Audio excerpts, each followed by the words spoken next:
Once again, welcome back to KC's Classes. KC's Classesന്റെ മറ്റൊരു എപ്പിസോഡിലേക്ക് എല്ലാവർക്കും സ്വാഗതം. This is Kiran CS. Kerala PSC junior accountant category number 363, 364, 2025 ഈ ഒരു പോസ്റ്റിന്റെ സ്മാർട്ട് സ്റ്റഡി വീഡിയോസ് നമ്മൾ കണ്ടിന്യൂ ചെയ്യാണ്. ഓൾറെഡി നല്ലൊരു സ്റ്റഡി പ്ലാൻ വീഡിയോ, ദെൻ അതിനുശേഷം module wise analysis, then previous year question paper discussion, അതിനുശേഷം നമ്മൾ ഡെയിലി MCQs ആണ് ഇപ്പോൾ ചെയ്തുകൊണ്ടിരിക്കുന്നത്. ഒരുപാട് വീഡിയോസ് നമ്മൾ ജൂനിയർ അക്കൗണ്ടന്റിനെ റിലേറ്റ് ചെയ്തിട്ടുള്ളത് നമ്മുടെ ചാനലിൽ അപ്ലോഡ് ചെയ്തിട്ടുണ്ട്. പ്ലേലിസ്റ്റ് ഉള്ളതാണ്, കാണാത്തവരുണ്ടെങ്കിൽ കാണാം. സ്മാർട്ട് സ്റ്റഡിക്ക് വളരെ ഹെൽപ്ഫുൾ ആയിരിക്കും. സോ നമ്മൾ മാനേജ്മെന്റ് റിലേറ്റ് ചെയ്തിട്ടുള്ള MCQs ആണ് ഇപ്പോൾ ഡിസ്കസ് ചെയ്തുകൊണ്ടിരിക്കുന്നത്. വീഡിയോയിലോട്ട് പോണേക്കാൾ മുമ്പ് പറയാനുള്ളത്, നമ്മുടെ സ്ഥാപനം Kerala PSC commerce and management relate ചെയ്തിട്ടുള്ള എല്ലാ പോസ്റ്റുകൾക്കും ഓൺലൈൻ ആയിട്ട് കോച്ചിങ് പ്രൊവൈഡ് ചെയ്യുന്ന സ്ഥാപനമാണ്. നമ്മുടെ ആപ്പിലൂടെയാണ് ക്ലാസ്സസ് അവൈലബിൾ ആവുക. Live sessions, recorded sessions, PDF notes, MCQ practices, previous year question paper discussion, അങ്ങനെ സ്റ്റുഡൻസിന് വേണ്ടിയുള്ള എൻറ്റയർ സപ്പോർട്ട് നമ്മൾ പ്രൊവൈഡ് ചെയ്യുന്നുണ്ട് കേട്ടോ. സോ നമ്മുടെ ക്ലാസ്സിൽ ജോയിൻ ചെയ്ത് പഠിച്ച് Kerala PSC commerce and management relate ചെയ്തിട്ടുള്ള പോസ്റ്റുകൾ ക്രാക്ക് ചെയ്യാൻ താല്പര്യമുള്ള സ്റ്റുഡൻസിന് ഡിസ്ക്രിപ്ഷൻ ബോക്സിലുള്ള എൻ്റെ വാട്സപ്പ് നമ്പറിൽ കോൺടാക്ട് ചെയ്യാം, ക്ലാസ്സസ് ആക്സസ് ചെയ്യാം. ജൂനിയർ അക്കൗണ്ടിന്റെ ക്ലാസ്സസ് നമ്മൾ ആരംഭിച്ചിട്ടുണ്ട് കേട്ടോ. എത്രയും പെട്ടെന്ന് തന്നെ കോൺടാക്ട് ചെയ്ത് സീറ്റ് ഉറപ്പാക്കാം. ഓക്കെ, അപ്പൊ നമുക്ക് വീഡിയോയിലോട്ട് കിടക്കാം. സോ ക്വസ്റ്റ്യൻ നമ്പർ 11ലോട്ടാണ് നമുക്ക് നെക്സ്റ്റ് കിടക്കാനുള്ള ചോദ്യം. ഇതാണ് ആദ്യത്തെ statement. The contingency approach is also known as the situational approach. Number 2, contingency theory claims there is one best way to manage every organization. Number 3, management action is depend on the specific conditions of the situation. ഇതാണ് 3 statements പറഞ്ഞിട്ടുള്ള 4 options. Only 1 and 2 are correct. Only 1 and 3 are correct. Only 3 are correct. Then all are correct. So നമുക്ക് ഓരോ സ്റ്റേറ്റ്മെന്റ്സിന്റെ ഡീറ്റെയിൽസിലോട്ട് കിടക്കാം. So ആദ്യം പറഞ്ഞിട്ടുള്ളത്, the contingency approach is also known as the situational approach. വളരെ correct ആണ്. Contingency അപ്രോച്ചിലാണ് പറയുന്നത് situation to situation നമ്മുടെ problems ഒക്കെ ഡിഫറെൻ്റ് ആയിരിക്കും. സോ സിറ്റുവേഷൻ അനുസരിച്ചിട്ട് വേണം നമ്മൾ തീരുമാനങ്ങൾ എടുക്കണ്ടേ. ഇപ്പൊ നമ്മളൊരു പെർട്ടിക്കുലർ പ്രോബ്ലം ഒരു പെർട്ടിക്കുലർ ടൈമിൽ ഉണ്ടായി, അതിനെ നമ്മൾ പരിഹരിച്ചു. ദെൻ പിന്നീട് ഏകദേശം സെയിം ആയിട്ടുള്ള സിമിലർ ആയിട്ടുള്ള ഒരു പ്രോബ്ലം മറ്റൊരു സ്ഥാപനത്തിലായിരിക്കാം നടന്നിട്ടുണ്ടാവുക. അപ്പൊ ഇതിനേക്കാൾ മുമ്പ് നമ്മൾ അപ്ലൈ ചെയ്ത ഒരു ഇഷ്യൂ വന്നപ്പോൾ അപ്ലൈ ചെയ്ത അല്ലെങ്കിൽ എടുത്ത ആ സൊല്യൂഷൻ അത് ചിലപ്പോ ഇവിടെ കൊടുത്തിട്ടുണ്ടെങ്കിൽ ചിലപ്പോ അതിന് പ്രോപ്പർ ആയിട്ടുള്ള റിസൾട്ട് കിട്ടണമെന്നില്ല. സിറ്റുവേഷൻ ടു സിറ്റുവേഷൻ ഇത് മാറിക്കൊണ്ടിരിക്കുന്നതാണ്. അതല്ലാണ്ട് പനി വരുമ്പോൾ നമ്മൾ പാരസെറ്റമോൾ കഴിക്കാൻ പറയുന്ന പോലെ മാനേജ്മെന്റിന്റെ കേസിൽ വൺ ബെസ്റ്റ് വേ സൊല്യൂഷൻ എന്ന് പറയുന്നത് ഇല്ല. അതാണ് കണ്ടിൻജൻസി അപ്രോച്ചിൽ പറയുന്നത്. അതുകൊണ്ടാണ് അതിനെ സിറ്റുവേഷണൽ അപ്രോച്ച് എന്നും കൂടിയും പറയുന്നത്. ഓക്കെ, സോ അതുകൊണ്ട് തന്നെ ഫസ്റ്റ് സ്റ്റേറ്റ്മെന്റ് കറക്റ്റ് ആണ്. ഇനി contingency theory claims there is one best way to manage every situation every organisation. അത് തെറ്റല്ലേ? അതല്ലേ ഞാനിപ്പോ പറഞ്ഞേ.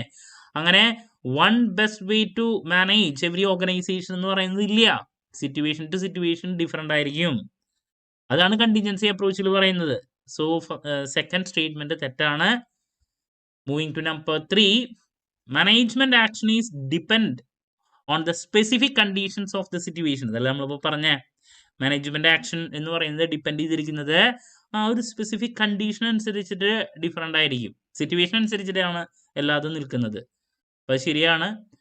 അതാണ് കണ്ടിൻജൻസി അപ്രോച്ചിൽ പറയുന്നത്. അപ്പോൾ 1 ഉം 3 ആണ് ഇവിടെ കറക്റ്റ് ആയിട്ട് വരാം. ഓപ്ഷൻ ബി ആണ് ആൻസർ.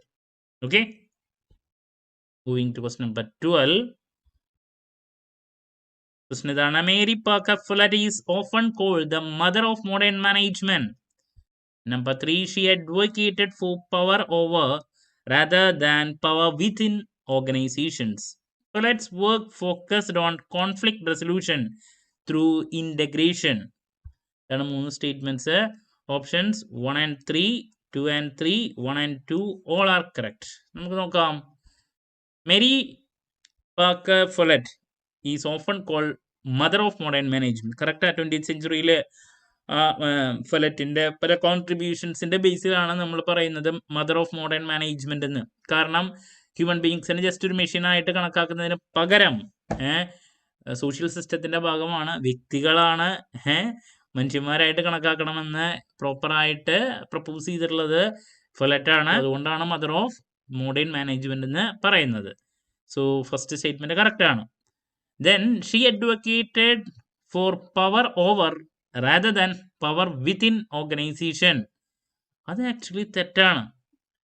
ഷീ അഡ്വക്കേറ്റഡ് പവർ വിത്ത് ആണ് പറയണ്ടേ. പവർ ഓവർ എന്ന് പറഞ്ഞാൽ ഉദ്ദേശിക്കുന്നത് ഡോമിനേഷൻ ആണ്. ഒരാളെ ഭരിക്കാൻ മറ്റൊരാൾ മുകളിൽ ട്രഡീഷണൽ ലൈനില്ലേ, ഹൈറാർക്കി, അങ്ങനെ വേണം എന്നാണ് പവർ ഓവർ എന്ന് പറയുന്നത്. ഓരോരുത്തരുടെ ഈഗോ നമുക്ക് അവിടെ കാണാൻ പറ്റും. പവർ വിത്ത് എന്ന് പറയുമ്പോൾ അവിടെ ഇന്റഗ്രേഷൻ ആണ്. എന്ത് കാര്യങ്ങളും വന്നാലും എന്താണ്, ആർക്കും ഈഗോ അവിടെ അടിക്കാണ്ട് ഒരുമിച്ച് ഇന്റഗ്രേറ്റ് ചെയ്തിട്ട് മുന്നോട്ട് പോകുക എന്നുള്ളതാണ് മേരി പാക്കർ ഫൊല്ലറ്റ് പറയുന്നത്. ഇപ്പോൾ പലപ്പോഴും നമുക്ക് കാണാൻ സാധിക്കുന്നത്, ഇപ്പോൾ ഏതെങ്കിലും ഒരാള് വിജയിക്കുന്ന ഒരു പരിപാടി, ഈഗോ അപ്പോൾ അവിടെ വർക്കൗട്ട് ചെയ്യാൻ സാധ്യതയുണ്ട്. അല്ലെങ്കിൽ അവിടെ നമുക്ക് കോംപ്രമൈസ് ആയിട്ടുള്ളൊരു രീതി, ഫൊല്ലറ്റ് പറഞ്ഞിട്ടുള്ളതാണ് കോംപ്രമൈസ് രീതിയിൽ. അപ്പോൾ കോംപ്രമൈസ് ആകുമ്പോൾ അവിടെ രണ്ടുപേരും വിജയിക്കുകയാണെന്ന് വേണമെങ്കിൽ പറയാം. അല്ലെങ്കിൽ രണ്ടുപേർക്കും അവിടെ സാക്രിഫൈസ് ചെയ്യാം. വിജയിക്കലല്ല, സാക്രിഫൈസ് ആവാണ്. ഇന്റഗ്രേഷനിലൂടെ മുന്നോട്ട് പോകുമ്പോഴുള്ള ഗുണം എന്താ വെച്ചിട്ടുണ്ടെങ്കിൽ രണ്ടുപേരും വിൻ ചെയ്യാണ്. ആർക്കും അവിടെ ഒരു പ്രശ്നം വരുന്നില്ല. അങ്ങനെ അവിടെ നിന്നാണ് മേരി പാർക്കർ ഫൊല്ലറ്റ് പറഞ്ഞിട്ടുള്ളത്. അപ്പോൾ അവിടെ പവർ വിത്ത് ആണ് വേണ്ടത്, പവർ ഓവർ അല്ല. പവർ ഓവർ എന്ന് പറയുമ്പോൾ അവിടെ ഡോമിനേറ്റ് ചെയ്യാണ് ഒരാളുടെ മേളിൽ മറ്റൊരാൾ. അപ്പോൾ അതുകൊണ്ട് തന്നെ ഈ സ്റ്റേറ്റ്മെന്റ് തെറ്റാണ്. ഞാനിപ്പോൾ പറഞ്ഞതിന്റെ എക്സ്പ്ലനേഷൻ താഴെ കൊടുത്തിട്ടുണ്ട്. Follett work focused on conflict resolution through integration ആണ്. അവിടെ രണ്ടുപേരും വിജയിക്കുകയാണ് ഒരു പ്രശ്നം വരുമ്പോൾ. ഇന്റഗ്രേഷനിലൂടെ മുന്നോട്ട് പോവുക എന്നുള്ളതാണ്. അല്ലാണ്ട് അവിടെ പ്രശ്നങ്ങൾ ഉണ്ടാക്കാൻ വേണ്ടിയിട്ട് ആ ഈഗോ എന്ന് പറയുന്ന അവിടെ വേണ്ട, പവർ ഓവർ വേണ്ട എന്ന് പറഞ്ഞിരിക്കുക. അപ്പോൾ ഇത് ശരിയാണ്. അപ്പോൾ 1ഉം 3 ആണ് അവിടെ കറക്റ്റ് ആയിട്ട് വരാം. ഓപ്ഷൻ എ ആണ് answer. Okay, moving to question number 13. TQM, Total Quality Management, is a modern approach focusing on continuous improvement. TQM emphasizes that quality is the responsibility of the quality control department only. Number 3, customer satisfaction is the primary goal of TQM. ഇതാണ് 3 statements പറഞ്ഞിട്ടുള്ള 4 options. 1 and 2, 2 and 3, 1 and 3 all are correct. നോക്കാം.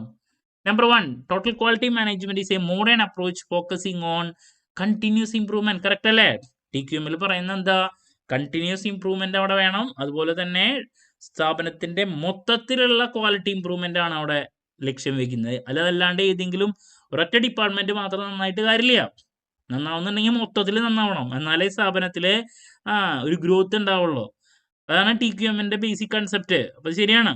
Then TQM emphasize that quality is the responsibility of the quality control department. അത് തെറ്റല്ലേ? ഒറ്റ department responsibility അല്ല, whole എന്ന് പറയുന്നൊരു വിഷനാണ് വയ്ക്കുന്നത്. അപ്പോൾ തെറ്റാണ്. ഇതിന് കസ്റ്റമർ സാറ്റിസ്ഫാക്ഷൻ ആണ് പ്രൈമറി ഗോൾ. ഇതൊക്കെ എന്തിനു വേണ്ടിയിട്ടാണ് ചെയ്യുന്നത്? കസ്റ്റമർ സാറ്റിസ്ഫാക്ഷൻ കിട്ടാൻ. ഓക്കെ, അത് ശരിയാണ്. 1ഉം 3 ആണ് കറക്റ്റ് ആയിട്ട് വരാം. ഓപ്ഷൻ സി ആണ് answer. Moving to question number 14. The quantitative school uses mathematical models and statistics for decision making.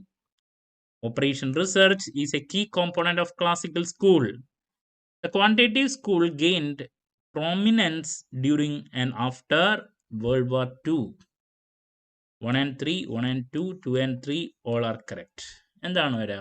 Number 1, quantitative school uses mathematical models and statistics for decision making. Correct അല്ലേ? അതുകൊണ്ടാണ് അതിനെ quantitative school എന്ന് പറയുന്നത്. Mathematical മോഡൽസും സ്റ്റാറ്റിസ്റ്റിക്സും ഒക്കെയാണ് അവിടെ decision മേക്കിങ്ങിന് വേണ്ടിയിട്ട് use ചെയ്യുന്നത്. Then number 2, operation research is a key component of the classical school. അത് തെറ്റല്ലേ? ഓപ്പറേഷൻ റിസർച്ച് എന്ന് പറഞ്ഞാൽ എന്താ? മാനേജ്മെന്റ് സയൻസ് ആണ്. അവിടെ നമ്മൾ പല മോഡൽസും ആണ് യൂസ് ചെയ്യുന്നത്, കോംപ്ലക്സ് ആയിട്ടുള്ള പല പ്രോബ്ലംസ് സോൾവ് ചെയ്യാൻ വേണ്ടിയിട്ട്. അപ്പോൾ അത് ക്വാണ്ടിറ്റേറ്റീവ് സ്കൂളിന്റെ പാർട്ടാണ്, അല്ലാണ്ട് ക്ലാസിക്കൽ സ്കൂളിന്റെ കോമ്പോണന്റ് അല്ല. അതുകൊണ്ട് തന്നെ രണ്ടാമത്തെ സ്റ്റേറ്റ്മെന്റ് തെറ്റാണ്. Then quantitative school gain prominence during and after world war II. Correct ആണ്.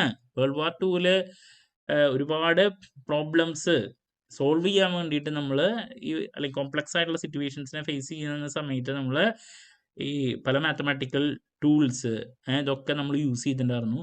സോ അത് അവിടെ വിജയിച്ച് കണ്ടതുകൊണ്ട് അതിനുശേഷം വാറിന് ശേഷം കോംപ്ലക്സിറ്റി കൂടിയിട്ടുള്ള പല ബിസിനസ് പ്രോബ്ലംസ് സോൾവ് ചെയ്യാൻ വേണ്ടിയിട്ട് നമ്മളത് യൂസ് ചെയ്തു. അത് സ്ഥാപനങ്ങൾക്ക് യൂസ്ഫുള്ളായി, അതുകൊണ്ട് അതിൻ്റെ പ്രോമിനൻസ് കൂടി എന്നുള്ളതാണ്. ശരിയാണ്. 1ഉം 3 ആണ് അവിടെ കറക്റ്റായിട്ട് വരാം. ഓപ്ഷൻ എ ആണ് answer. Moving to question number 15. നമുക്ക് ഇതും കൂടി ഒന്ന് ഡിസ്കസ് ചെയ്യാം. Henry Mintzberg identified 10 managerial roles categorized into 3 groups. The figurehead role is an example of decisional role. Disseminator is an informational role. 1 and 2, 1 and 3, 2 and 3 all are correct. നമുക്ക് മിൻസ്ബർഗ് 10 managerial റോൾസിനെ 3 ഗ്രൂപ്പുകളായിട്ട് categorise ചെയ്തിട്ടുണ്ട്. കറക്റ്റാണ്, 3 ഗ്രൂപ്പായിട്ട് categorise ചെയ്തിട്ടുണ്ട്. Interpersonal, then informational, decisional. കറക്റ്റാണ്. അപ്പോൾ first statement ശരിയാണ്. ഇനി figurehead role is an example of decisional role. അത് തെറ്റാണ്. ഫിഗർ ഹെഡ് എന്ന് പറയുമ്പോൾ ലീഡർ റോള് എന്ന് പറയുമ്പോൾ it is related with interpersonal ആണ്. എന്ന് വെച്ചിട്ടുണ്ടെങ്കിൽ ആൾക്കാരുമായിട്ട് കമ്മ്യൂണിക്കേറ്റ് ചെയ്ത് അതാണ് ഒരു ഫിഗർ ഹെഡ് റോൾ എന്ന് പറയുന്നത്. ഡിസിഷണൽ റോൾ അല്ല. നിങ്ങൾക്ക് കാര്യം പിടികിട്ടിയെന്ന് വിചാരിക്കുന്നു. ഡിസിഷൻ റോൾ എന്ന് പറയുമ്പോൾ എന്താ, സ്ട്രാറ്റജിക് ആയിട്ടുള്ള പല കാര്യങ്ങളും തീരുമാനിക്കുന്ന റോളാണ് ഈ പറയുന്ന decisional role. Chief executive officer അവരൊക്കെ ഡിസിഷൻ റോളിൽ വരുന്നതാണ്. അപ്പോൾ ഫിഗർ ഹെഡ് എന്ന് പറയുമ്പോൾ അവിടെ എന്താ, കമ്മ്യൂണിക്കേറ്റ് ചെയ്യാൻ വേണ്ടിയിട്ട് എക്സ്റ്റേണൽ പാർട്ടീസ് ഒക്കെ ആയിട്ട് ഫിഗർ ഹെഡ്, ലീഡർ എന്നൊക്കെ വേണമെങ്കിൽ പറയാം. അപ്പോൾ അത് ആക്ച്വലി ഇന്റർപേഴ്സണൽ റോളിൽ വരുന്നതാണ്. അപ്പോൾ അതുകൊണ്ട് തെറ്റാതെ. Then disseminator is an information role. അത് കറക്റ്റാ. ഡിസിമിനേറ്റർ എന്ന് പറയുമ്പോൾ എന്താ, ഇൻഫോർമേഷൻ പുറമേ നിന്നുള്ള കാര്യങ്ങളൊക്കെ മനസ്സിലാക്കി സ്ഥാപനത്തിൻ്റെ ഉള്ളിലോട്ട് കമ്മ്യൂണിക്കേറ്റ് ചെയ്യുന്ന വ്യക്തിയാണ്. ഇൻഫർമേഷൻ റോളിൽ വരുന്നതാണ് ഡിസിമിനേറ്റർ റോൾ. ശരിയാണ്.